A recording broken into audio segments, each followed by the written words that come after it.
청년부 주일 예배 성령이 일하시는 삶 첫 번째, 결코 정죄함이 없나니 라는 제목으로 오늘 본문 로마서 8장 1절부터 4절까지의 말씀 같이 보시도록 하겠습니다. 설교 핵심 메시지인데요, 우리 같이 읽도록 합니다. 그리스도인에게는 결코 정죄함이 없다. 우리는 자유롭게 성령의 인도하심에 따라 산다. 이는 우리가 복음의 진리를 생각함으로 가능하다. 오늘 본문은 그러므로 이제라는 말로 시작을 합니다. 그러므로 이제라는 말은 그 전에 어떤 그 복음, 하나님과 복음에 대한 그 내용들을 지금 다시금 떠올리도록 하는 말이죠. 그런 의미에서 우리 1장에서 7장까지의 말씀을 그 핵심적인 내용을 몇 가지 좀 정리하면서 보도록 하겠습니다. 우리 1번에서 5번까지 있는데요. 우리 일단 한번 같이 읽어볼까요? 계속 죄를 짓는 인간, 하나님의 진노의 대상이 된다. 의롭지 않는 인간, 하나님과의 올바른 관계는 깨어져 있다. 의롭다 함을 받은 인간, 하나님과의 평화의 관계가 체결되었다. 믿음 가운데 예수님과 연결된 세 사람, 그리스도인, 죄 짓지 않을 참 자유의지를 회복하다. 사망의 몸에서 건져내신 그리스도에게 감사한다. 네, 첫 번째로 죄를 짓는 인간에 대해서 우리가 한번 보는데요. 하나님은 그 불의에 대해서 참지 않으시는 분이시죠. 그래서 하나님이 정의로우시고 거룩하신 분이신데 죄를 짓는 인간에 대해서 하나님은 진노하신다라고 하는 거죠. 특별히 로마서 1장 18절에 21절에 보면 하나님에 대한 진리를 억누르고 다른 것, 그러니까 우상을 예배하는 사람들에게 그 하나님의 진노가 부어진다라고 되어 있습니다. 근데 이뿐만 아니라 자신을 스스로 낫다라고 여기는 사람들, 그러니까 어떤 자신만의 판단 기준이 있는데 그 판단 기준에 의해서 볼 때 다른 사람보다 내가 훨씬 나아 라는 그런 사람들이 있었어요. 이게 이제 어떤 종교일 수도 있는데요. 아무튼 이런 것들, 이런 판단 기준에 의해서 그들은 낫다고 생각했지만, 그러나 하나님은 이들에 대해서 그들 역시 죄를 짓고 있고 하나님의 진노의 대상이 된다라고 말을 하는 거죠. 왜냐하면 하나님 앞에 죄를 지은 인간 스스로는 하나님의 방법으로 하나님께 나아가야 되는데, 그게 아닌 자신의 방식으로, 자신의 능력으로 뭔가 구원을 얻고 또 하나님 앞에 나아갈 수 있다라는 그런 왜곡된 그런 믿음을 가지고 있기 때문인 것이죠. 두 번째로는 의롭지 않은 인간에 대해서 이런 내용이 담겨져 있는데요. 그 핵심은 아무도 의롭지 않다라고 하는 거예요. 여기서 의롭지 않다라고 하는 말은 우리는 보통 죄를 지었다 또는 옳은 행위를 하지 않은 상태이다 라고 생각하지만, 그런데 이 말의 성경적인 참된 의미는 뭐냐면 일단 하나님과의 의로운 관계가 있지 않기 때문이다 라고 하는 거예요. 성경에서 말하는 의롭다 라고 하는 것은 하나님과의 올바른 관계가 되어 있다 라고 하는 의미예요. 반대로 의롭지 않다 라고 하는 것은 하나님과의 관계가 깨어져 있다 라고 하는 거예요. 그런데 이제 의롭다함을 받은 인간이 되는 거죠. 하나님과의 평화의 관계가 체결이 됐다라고 하는 거예요. 3장 21절 이하에 보면 하나님이 불의한 사람들을 의롭게 만드시고 죄악된 사람을 무죄하게 하신다라는 내용이 있어요. 어떻게 해요? 하나님의 아들을 보내셔서 죄에 대한 형벌을 대신 받게 하시는 거죠. 이렇게 우리가 하나님의 방식을 통해서 의롭다함을 받고 우리가 하나님과 화평하게 되게 된다라고 하는 거예요. 그러니까 우리가 하나님께 온전히 나아갈 수 있고 하나님의 영광을 우리가 바라면서 임재 안에 거할 수 있게 되는 존재가 된다라고 하는 거죠. 네 번째, 믿음 가운데 예수님과 연결된 세 사람의 탄생이에요. 그 사람을 바로 그리스도인이다 라고 하는 거예요. 이 사람은 죄 짓지 않을 자유의지를 가질 수 있다라고 하는 거예요. 여러분, 믿음은 우리를 예수님과 연결시켜요. 그래서 예수님의 죽음이 나의 죽음이 되고 예수님의 부활이 나의 부활이 되도록 하는 거예요. 우리의 옛 모습은 우리가 믿음을 가짐으로 예수님과 연합하게 되고, 이 예수님과 연합되었기 때문에 우리는 죄에서 자유로워요. 왜냐하면 예수님께서 우리를 위해 죽으셨기 때문이다 라고 하는 거예요. 예전처럼 죄를 짓기도 하지만 또 지을 수도 있지만, 우리가 반드시 죄를 지어야 하는 그런 운명에 처하는 것이 아니라 죄 짓지 않을 수 있는 그런 자유가 있다라고 하는 거예요. 다섯 번째, 사망의 몸에서 건져내신 그리스도에게 감사한다. 우리 삶을 보면 여전히 죄를 짓고 살아요.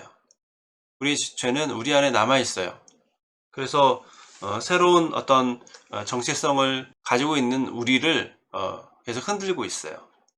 하지만 그럼에도 불구하고 우리가 그리스도를 바라볼 때, 그분께서 우리를 사망의 몸에서 건지셨구나 라고 하는 믿음을 갖게 되고, 그분 안에서 우리의 불완전한 모습, 우리의 미성숙한 모습에 대한 그런 해결의 열쇠를 얻게 된다라고 하는 거예요.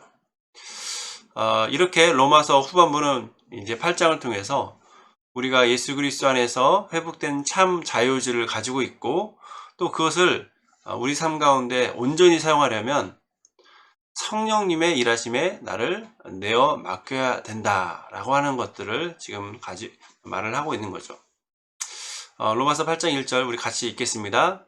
그러므로 이제 그리스도 예수 안에 있는 자에게는 결코 정죄함이 없나니. 여러분, 결코 정죄함이 없다라고 하는 이 내용이 너무너무 중요한 내용이에요.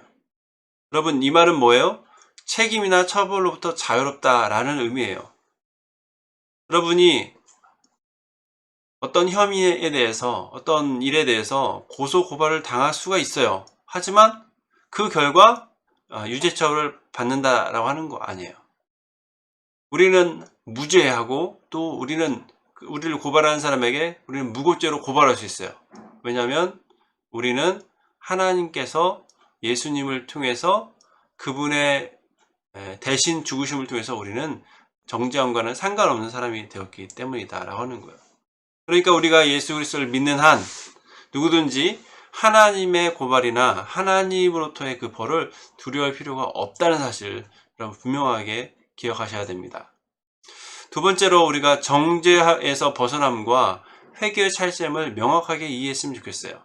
여러분, 마음의 돌이킴, 이걸 이제 회심이라고 하는데요. 이 회심은 하나님의 정죄에서 벗어나게 했다라고 하는 거예요. 가장 악한 죄가 뭐죠? 하나님의 존재와 그 약속을 믿지 않는 죄예요. 그래서 용서받을 수 없는 죄가 있다고 하면 그것은 하나님의 존재와 그 약속을 믿지 않는 죄다라고 할 수 있다라고 하는 거죠. 악인의 돌이킴의 핵심 내용은 하나님의 존재와 약속을 받아들이는 거예요. 죄인들 향한 하나님의 구원 약속이 구세주 예수 그리스도를 통해 우리에게 주어져요. 하나님의 계획은 예수님을 통해서, 예수 믿음을 통해서 우리가 우리의 모든 정죄를 대신하도록 그렇게 하신 거다라는 사실이에요. 우리가 앞에 마음의 돌이킴 회심은 한 번이에요. 돌이킴은 딱 한 번이에요. 그런데 반복적인 회개는 점점 예수를 의지해 나가는 성숙으로 이끈다라는 사실을 여러분 기억하셨으면 좋겠어요. 여러분, 반복적인 회개는 우리 안에 남아있는 죄를 율법의 요구에 비춰볼 때, 내가 이게 잘못했구나, 내가 생각이 잘못했구나, 내가 행동이 잘못했구나를 깨달은 다음에 예수 그리스도를 찾게 만들어요. 그래서 예수 그리스도를 통해서 우리가 하나님께 예수님을 통해서 우리의 잘못된 모습에 대한 그런 기도를 할 수 있도록 그렇게 하는 그런 영적인 어떤 방법이 되는 거죠. 이렇게 회개 기도는 할수록 예수님을 의지하도록 하게 하고, 또 예수님의 성품을 닮아가도록 이끄는 거예요. 그래서 우리를 계속 변화시키는 것은 하나님의 말씀 가운데 우리 자신을 계속 회개하는 그런 모습이다 라고 하는 거예요. 근데 이것은 후회하고 자신을 자책하는 것과 성격이 다른 거예요. 그럼 후회는 과거에 잘못한 것에 대해서 그랬으면 안 됐는데 라는 그런 성격이 있지만, 이 회개는 자신의 잘못에 대해서 예수를 의지해서 나가며 다시 그러지 않도록 주님의 은혜를, 능력을 구하는 것이 회개다라는 사실을 기억하셨으면 좋겠어요. 바울은 이 8장 1절에서 이 내용을 아주 강조하고 있어요. 우리가 예수 그리스도 안으로 들어온 순간, 우리가 예수님을 믿는 순간, 그리스도께서 우리를 위해서 죽으셔서 믿는 순간 정죄는 영원히 사라졌다라고 하는 거예요.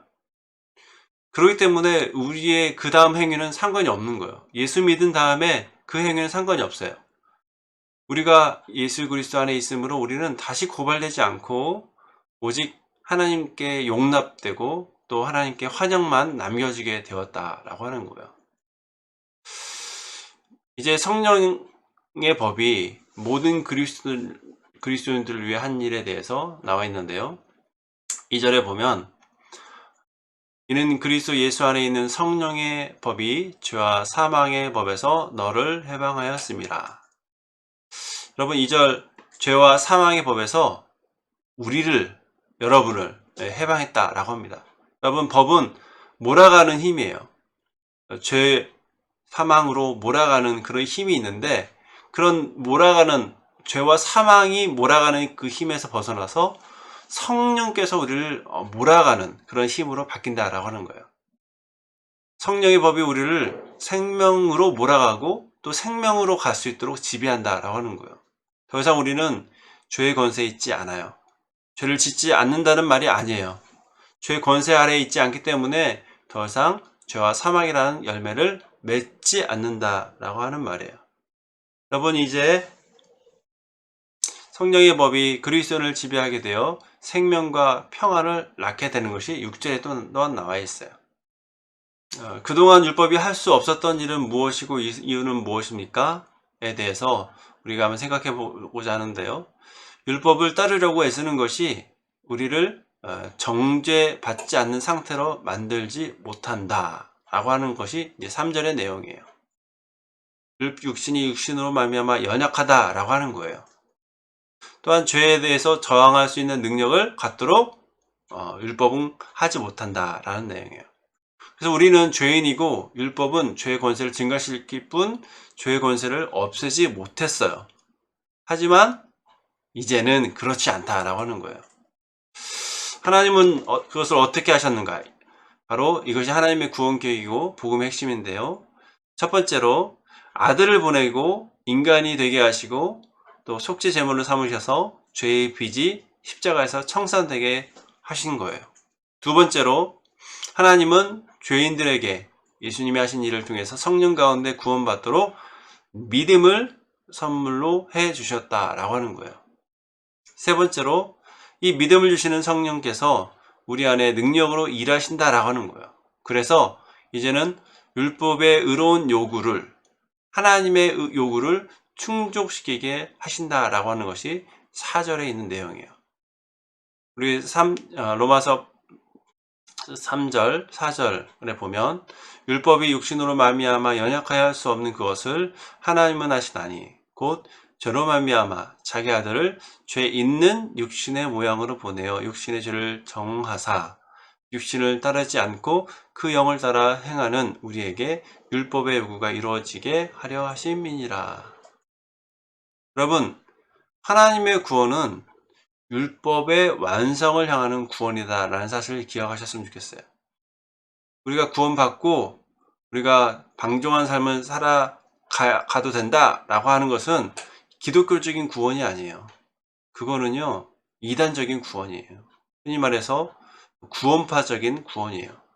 여러분, 우리를 향한 구원의 목적은 성령의 일하심을 통해서 우리 안에 율법의 의로운 요구가 우리 삶을 통해서 나타내지도록, 실현되도록, 실천되도록 함이다라는 사실을 여러분 분명하게 기억하시길 바랍니다. 오늘 말씀 마무리하면서 한번 생각해 봤으면 좋겠어요.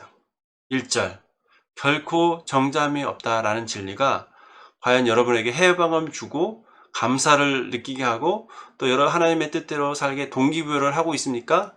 아니면 구원 이후에 어떻게 살아도 된다는 섣부른 생각을 갖게 하고 율법과 상관없는 방종의 삶으로 이끕니까? 여러분 한번 생각해 보세요. 그리스도 예수 안에는 결코 정잠이 없다라는 이 진리를 바르게 해석하고 또 그 진리 안에서 해방감을 얻고 감사 가운데 하나님이 원하시는 뜻을 향해서 나아가는 그런 여러분들이 되기를 축복합니다.